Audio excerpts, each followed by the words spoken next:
L'amitié franco-allemande, c'est bien beau, mais parfois il y a des amis avec lesquels il faut se méfier. Et aujourd'hui, je vais te parler de 5 faux amis qu'il faut absolument que tu connaisses si tu veux pas te trouver dans des situations délicates en parlant allemand. Avant d'aller plus loin et de découvrir ces amis, je te rappelle que tu peux toujours télécharger mon guide pour apprendre l'allemand en 5 minutes par jour. Il suffit de donner ton adresse mail et ton prénom et je t'envoie tout ça dans ta boîte de réception avec tout plein d'autres conseils pour progresser en allemand.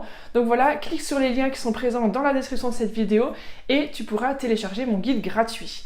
Voilà, alors 5 faux amis. Donc c'est des mots en fait qui ressemblent en allemand, des mots en allemand qui ressemblent aux mots en français, mais en fait qui ne veulent pas du tout dire la même chose. On commence, premier faux ami. Der Schwarztee. Also der Tee. Il y a plusieurs sortes en fait de thé en allemand. Si tu veux, moi la première fois que j'ai fait cette découverte, j'avais, je sais pas, je devais avoir 13-14 ans, j'étais invitée chez des amis en Allemagne et ils me proposent du thé. Et moi je dis, thé, pour moi, théine, je vais pas dormir cette nuit, donc non, je veux pas de thé. Et j'ai essayé de dire, j'aimerais bien de la tisane, donc je disais oui, thé, thé, nicht thé, aber thé, thé, enfin voilà, c'était l'horreur. Et donc c'est là que j'ai découvert que, voilà, en allemand, il y a le Schwarztee, il y a aussi le Grüner Tee d'ailleurs, il y a plusieurs sortes de thé, les Allemands aiment beaucoup tout ce qui est thé et tisane.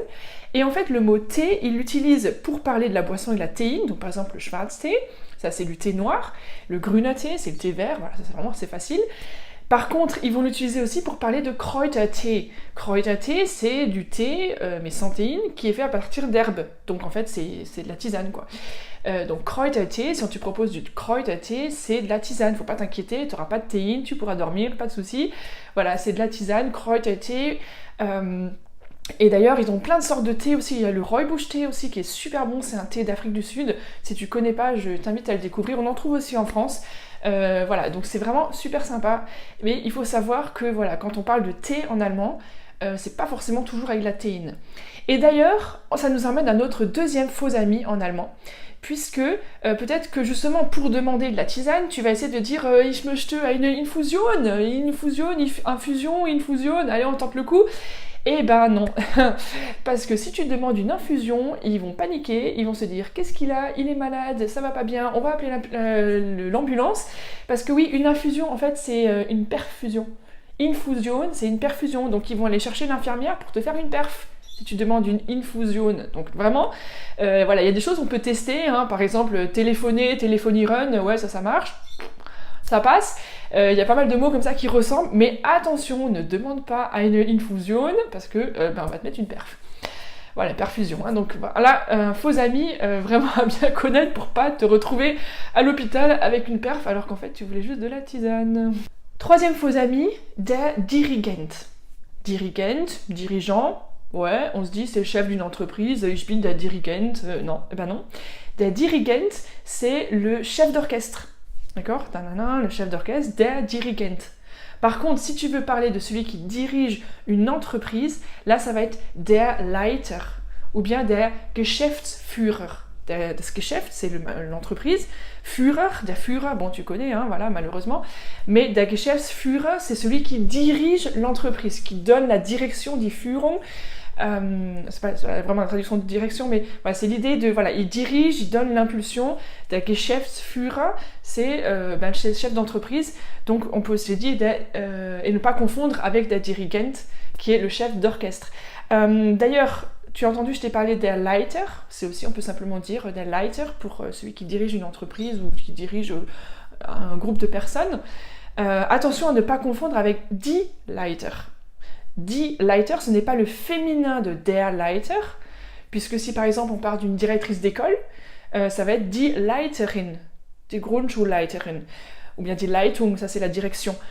Donc on est vraiment dans les mots de la même famille. Je m'écarte, je reviens, donc je voulais te reparler juste de cette différence. Attention, der Leiter, c'est celui qui dirige, et die Leiter, par contre, ça n'a rien à voir, c'est l'échelle. D'accord, pour grimper, etc. Donc, die Leiter, l'échelle, der Leiter, celui qui dirige un groupe de personnes, pas forcément une entreprise. Quatrième faux ami à connaître, c'est un verbe.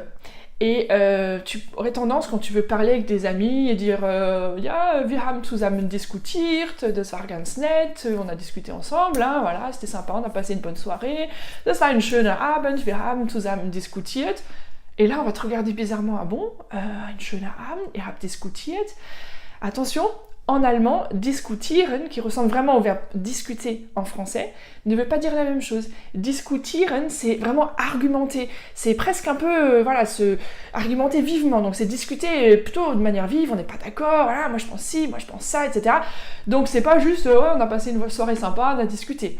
Attention, faux amis, diskutieren et discuter, c'est pas la même chose. Hein. Tu as compris la différence de sens. Alors, si tu veux parler du fait que tu as passé une bonne soirée avec tes amis, que c'était sympa de discuter ensemble, donc tu n'utiliseras pas le verbe diskutieren, ça tu as bien compris, tu vas plutôt pouvoir dire wir haben zusammen geredet, donc le verbe reden, wir haben uns unterhalten, sich unterhalten, wir haben uns unterhalten, wir haben uns ganz nett unterhalten, es war ein netter Abend, wir haben zusammen gesprochen, le verbe sprechen, wir haben zusammen gesprochen, wir haben geredet, es war ganz nett. Cinquième faux ami dont j'aimerais te parler aujourd'hui, alors là, attention danger, c'est que tu peux te mettre dans des situations délicates si tu dis que tu avais un rendez-vous avec ton médecin, ou que tu as rendez-vous chez le médecin. Ich habe ein Rendez-vous beim Doktor. Attention, là on va te regarder bizarrement, dire oula, il fait quoi lui, avec son docteur, c'est bizarre. Ein rendez-vous en allemand, puisque le mot rendez-vous est utilisé dans la langue allemande, vraiment ein rendez-vous, ich habe ein rendez-vous, c'est les petits cœurs, c'est un rendez-vous amoureux, attention, donc tu n'as pas un petit rendez-vous amoureux avec ton docteur, surtout pas avec le dentiste s'il est en train de te charcuter les dents. D'accord, donc ein rendez-vous, c'est vraiment quelque chose de, voilà, c'est avec un amoureux, il y a des petits cœurs. Hein.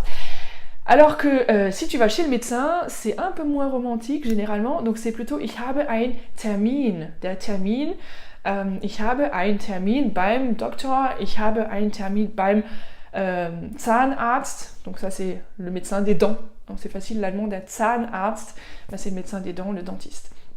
Donc à ne pas confondre, hein, ne parle pas du fait que tu aies un rendez-vous chez ton médecin. On va se dire ouais bon d'accord, il sort avec son médecin ou elle sort avec son médecin, tout va très bien. Ok, donc voilà, j'espère que tu as bien compris ces 5 faux amis à bien connaître pour ne pas te retrouver dans des situations délicates. Il y en aurait encore plein d'autres, je ferai d'autres vidéos encore à ce sujet. Si tu as aussi des suggestions, si tu as eu des expériences avec des faux amis où tu as essayé d'utiliser un mot, de le transformer en allemand, puis tu t'es rendu compte que les gens te regardaient bizarrement, tu t'es dit ah ouais c'est pas bon, n'hésite pas à l'écrire dans les commentaires, je me réjouis de te lire. Et puis voilà, et si tu as des propositions aussi de vidéos, tu peux proposer des sujets de vidéos dans les commentaires. Je publie une vidéo par semaine, et puis alors j'ai 50 millions d'idées, ça y a pas de souci, mais si tu as des questions particulières auxquelles tu aimerais que je réponde, et ben mets-le dans les commentaires et j'en tiendrai compte. Voilà, et n'oublie pas de télécharger le guide pour apprendre l'allemand. Et puis si tu as aimé cette vidéo, si tu as appris des choses, et ben partage-la autour de toi, mets un petit pouce bleu. Et puis voilà, on se retrouve à très bientôt. Ciao, bis bald.